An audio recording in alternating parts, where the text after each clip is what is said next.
की पहुंच चुकी है। पीछे जाएंगे तो गुलामी फिर से वापस आ सकती है। अगर गुलामी फिर से वापस आ गई तो इस देश में फिर से कोई अम्बेडकर के पैदा होने की उम्मीद नहीं है, फिर से अंग्रेज आने की उम्मीद नहीं है। जो हमारे लिए शिक्षा का अधिकार मिल सके, शिक्षा का अधिकार नहीं मिलेगा तो ज्योतिबा फूले पैदा नहीं होंगे। ज्योतिबा फूले पैदा नहीं होंगे तो स्कूल नहीं खुलेंगे, स्कूल नहीं खुलेंगे तो बाबा साहब पैदा नहीं होंगे, और बाबा साहब पैदा नहीं हुए तो हमारे लिए अधिकार के लिए संविधान नहीं मिलेगा। और अगर ये संविधान नहीं मिलेगा तो फिर से हमको काशीराम भी नहीं मिल पाएगा। और अगर काशीराम नहीं मिल पाया तो जिस समाज के पास सत्ता साधन कुछ भी नहीं होता, लेकिन हिम्मत के दम पर मान्यवर साहब काशीराम ने टूटी चप्पल पहन करके साइकिल पे खड़ा होकर के उस समय तत्काल उस समय के प्रधानमंत्री राजीव गांधी को ललकारते हुए कहा कि मैं तुझे इस जमीन पे ला करके छोड़ूंगा। तो ये काशीराम और बाबा साहब के संविधान की देन थी,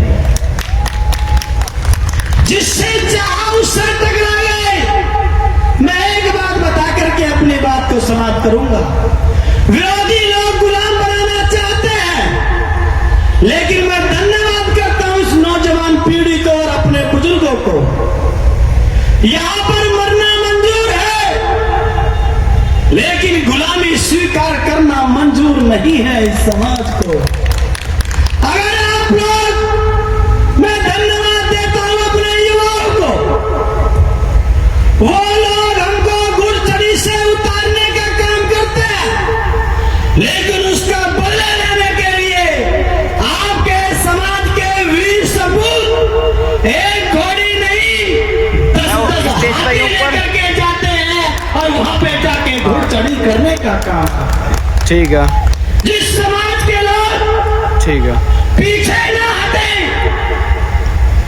अत्याचार से डर करके पीछे ना हटे, आगे बढ़ते रहे, तो समझ जाना वो समाज एक दिन जरूर इस देश पे शासन करने का काम करता है। ये दुनिया का नियम है। हारा कहां से जाता है, लड़ाई को जीता कहां से जाता है, ये बात मैं बता करके अपनी बात को समाप्त करूंगा। कैसे लड़ाई को जीतते हैं, हारी हुई बाजी को कैसे जीता जाता है। किसी ने कहा है एक ड्यू, एक वो है वो बोतल जो होती है कोल्ड ड्रिंक की ड्यू है, कोई कहता है कि डर के आगे जीत है। डर के आगे जीत कैसे होती है, ये बात मैं आपको सच्ची घटना के उदाहरण से बता करके बात को समाप्त करूंगा। आपने सम्राट अशोक का नाम सुना होगा। सम्राट अशोक इतना खतरनाक राजा था कि उसके दिमाग में थी कि पूरी दुनिया पे शासन करना है, और लड़ाई लड़ते लड़ते लड़ते लड़ते लड़ते लड़ते वो एक बार कलिंग के युद्ध की तरफ, उड़ीसा की तरफ चला गया कि मुझे पूरी दुनिया पे शासन करना है। वो वहां पर हारा कैसे, आप जीते कैसे, मैं इस बात को बता करके बात को समाप्त करूंगा। जब सम्राट अशोक ने कलिंग पे चढ़ाई करी तो कलिंग की सारी सेना युद्ध को हार गई। अध्यक्ष जी, युद्ध को हार गई। जनता को पता चला कि उसकी सेना हार गई, राजा मारा गया और सेना हार चुकी है। तो अब सम्राट अशोक, जिसको चंडाल राजा कहा जाता था, बड़ा खतरनाक था, तो उसकी गुलामी स्वीकार करनी पड़ेगी। लेकिन वहां के लोगों ने, वहां की महिलाओं ने, वहां के बच्चों ने अपने अपने घर को छोड़ करके युद्ध भूमि की तरफ रवानगी कर दी। युद्ध भूमि की तरफ सारे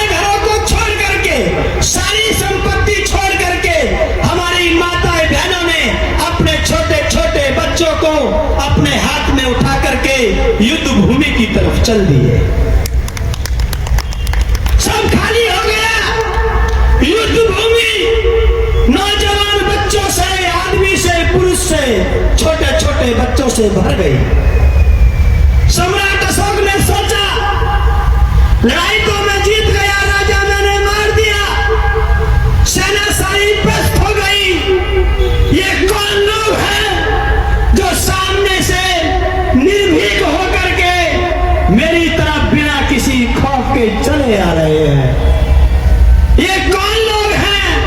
तो पता चला ये कलिंग की जनता है। ये कलिंग की जनता है, इसके अंदर कोई खौफ नहीं है। ये मरने के लिए तैयार है, लेकिन तुम्हारी गुलामी को स्वीकार करने के लिए तैयार नहीं। तब उसने सोचा, रे ये ताकत कहां से आई इन लोगों में? सारी जनता मरने के लिए तैयार है, ये ताकत कहां से आई? तो पता चला कि ये भगवान बुद्ध को मानने वाले लोग हैं। इन्हें मरना स्वीकार है, लेकिन गुलामी स्वीकार नहीं है। ऐसी ताकत है। सम्राट अशोक ने कहा कि जिस धर्म के मानने वाले लोगों में इतनी निर्भीकता हो, इतनी साहस हो, तो भगवान बुद्ध के धर्म में कितनी बड़ी शक्ति होगी। तो उसने अपने पुराने धर्म को छोड़ करके बौद्ध धर्म को अंगीकार करने का काम किया।